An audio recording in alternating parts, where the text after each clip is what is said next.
doon rin natin makikita na nirerespeto ni Vice Presidente ang proseso sa Senado dahil meron rin siyang mga affirmative defenses. Sinagot niya rin yung mga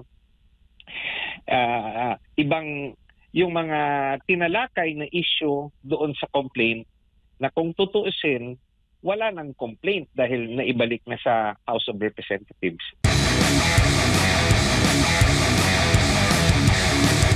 Ito nga naging tugon ni Vice President Sara Duterte kahapon, attorney, kaugnay nga po doon sa mga kaso, yung mga complaint laban po sa kanya, impeachment complaint laban po sa pangalawang Pangulo. At nag-plead nga ng not guilty ang Vice Presidente at pinapapawalang o pinapababasura ito nga mga kaso laban sa kanya dyan po sa Senado. Ano ho ba ang inyong reaksyon hinggil nga po dito, attorney? Well, yung pag-file ng sagot ni VP Sara sa akusasyon laban sa kanya ng House of Representatives ay nagpapatunay na hindi niya tinatakbuhan ang impeachment trial o yung complaint na inihain sa Senado at ito'y kanyang haharapin. Nasa karapatan rin ni VP Sara kung paano niya sasagutin ang mga akusasyon laban sa kanya at isa sa kanyang kasagutan ay inatake niya yung ideya ng paghain ng fourth complaint laban sa kanya na sinasabi niya na nag-violate sa provision ng konstitusyon na nagsasabi na dapat isa lang ang pwedeng ihain sa isang taon. So, sinagot niya rin yung mga ibang akusasyon gaya yung sinabi niya na tungkol sa confidential funds, sabi niya hindi pa naman final yung issue doon at nasa proseso pa at yung House of Representatives hindi pwedeng manguna sa COA at sa mga korte para mag-determine kung tama ba o hindi tama ang pag-handle ng confidential funds ng kaniyang opisina. Ito'y nagpapatunay na nagko-cooperate ang Vice Presidente na sagutin ang inihain na impeachment complaint sa kanya ng House of Representatives. Opo, attorney, para na rin sa kaalaman ng ating mga kababayan, sa kanyang sagot nga ng Vice Presidente, tinatawag nga itong answer ad coetelam. Ano bang ibig sabihin po nito at papaano po ito makakatulong po sa pangalawang Pangulo sa kanyang kaso ngayon dyan sa Senado? Kasi po yung kasagutan ni VP Presidente nagsabi na hindi ito ibig sabihin na sinasagot niya na pinapawalang bisa niya yung pag-atake niya sa jurisdiction ng impeachment complaint, no? So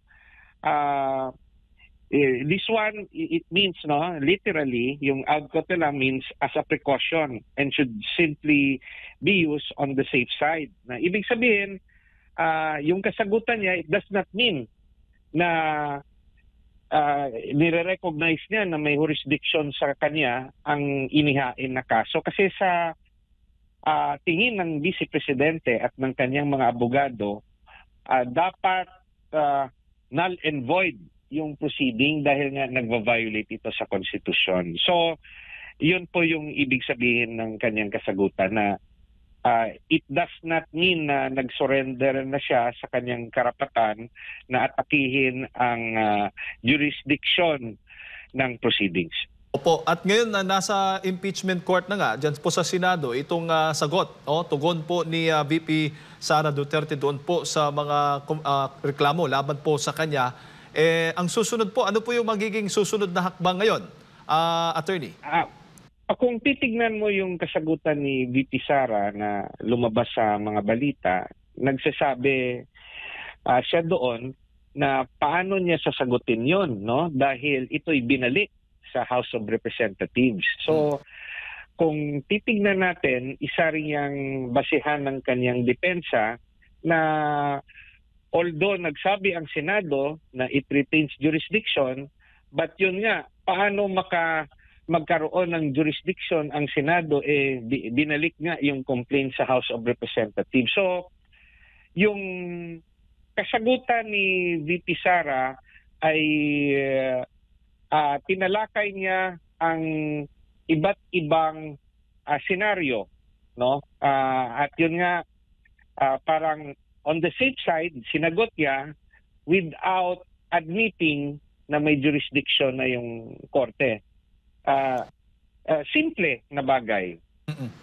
Bakit kailangan niya sagutin ang Senado sa complaint laban sa kanya ng House of Representatives nang mismo ang Senado nagsabi binalik nito ang complaint sa House of Representatives?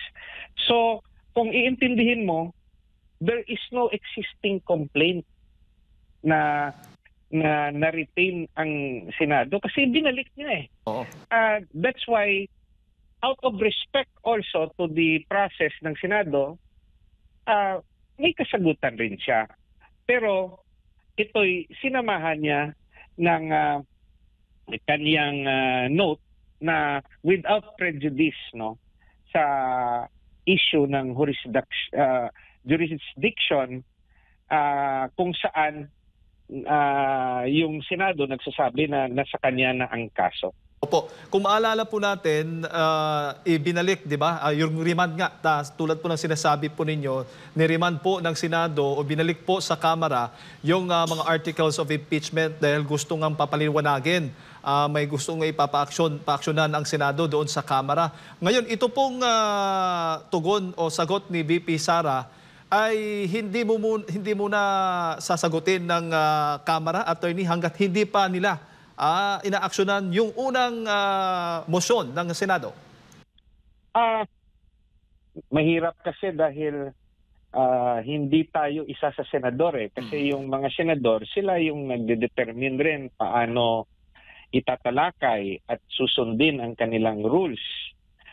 Pero kung titignan nga natin ang lohika, dapat sana hindi mo na pinilit ng Senado na ipasagot si VP Sara sa complaint laban sa kay VP Sara dahil ibinalik nga ng Senado ang complaint. So paano niya sasagutin ang isang complaint na ibinalik? So tama lang yun yung posisyon ni VP Sara na i-questionin rin yun, no? Na there are no facts yet to be answered dahil nga it will be under review pa ulit ng House of Representatives. But at the same time, doon rin natin makikita na nirerespeto ni Vice Presidente ang proseso sa Senado dahil meron rin siyang mga affirmative defenses. Sinagot niya rin yung mga yung mga tinalakay na issue doon sa complaint na kung tutuusin, wala nang complaint dahil naibalik na sa House of Representatives. Opo. Attorney, bago ko lang ipasa kay partner Admar, sa tingin niyo po ba kapag ito ay dumating sa 20th Congress dahil nga doon sa motion, hindi naman po tiniterminate yung impeachment court o baga yung kanilang naging motion po, attorney, ito bang impeachment proceedings o trial ay possible pa po pwede yung mga judge sa 20th Congress mag-motion naman na i-dismiss, parang ganun po yung magiging hakbang? Itong prosesong impeachment ay halong judicial, no, quasi-judicial at political. So it's a numbers game yung sinasabi nga natin nung umpisa pa.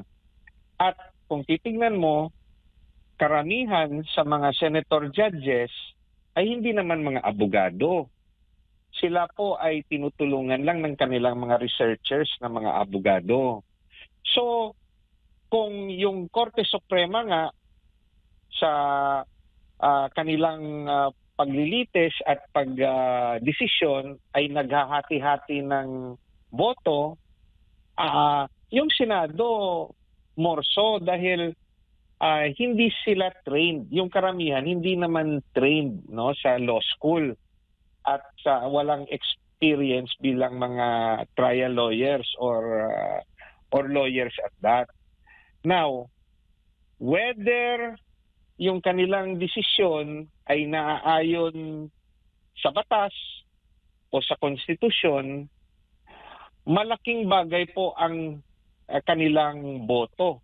Dahil ang makakapawalang bisa lang sa kanilang boto ay ang Korte Suprema.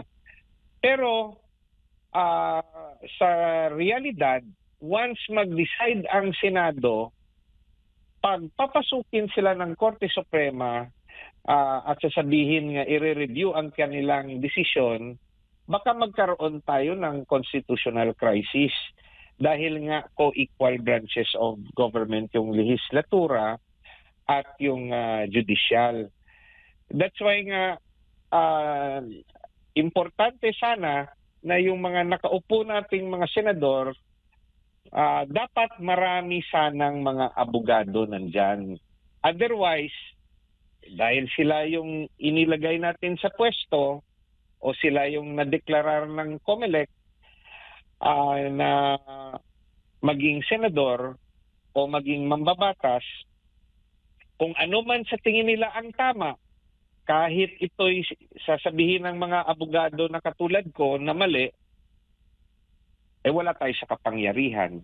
Sila yung masusunod. So, yan po ang realidad.